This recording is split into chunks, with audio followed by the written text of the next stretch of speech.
ఈ వీడియోలో ఏంటంటే నేను ప్రోటీన్ పౌడర్‌కి కడిగి నానబెట్టాను కదండీ! అవి చూడండి చక్కగా మొలకలనేవి వచ్చేసాయన్నమాట.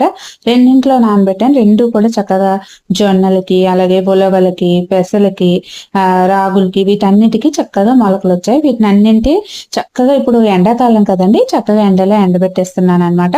ఈ ప్రాసెస్ ఎందుకు మీతో షేర్ చేస్తున్నా అంటే మీకు ఒక ఐడియా ఉంటుంది కదా! నేను ఏ విధంగా తయారు చేస్తున్నానో తెలిస్తే ఇంకా బాగా రెస్పాన్స్ ఉంటుందని చెప్పి దీన్ని మీతో షేర్ చేస్తున్నాను.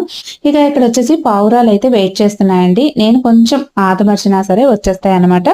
ఆ పావురాలొచ్చి తినడం, చేయడం అనేది నాకు నచ్చదు. అందుకని నేను ఎండబెట్టి ఆ 3 రోజులు కూడా పైన ఎండలో నీడ దగ్గర కూర్చొని కాపలా కాస్తానండి.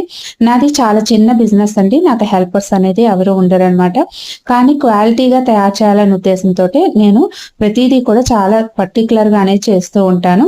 ఎవరి మీద ఆధారపడకుండా చూడండి పావురాలనేవి వచ్చేస్తున్నాయి కదా! ఈ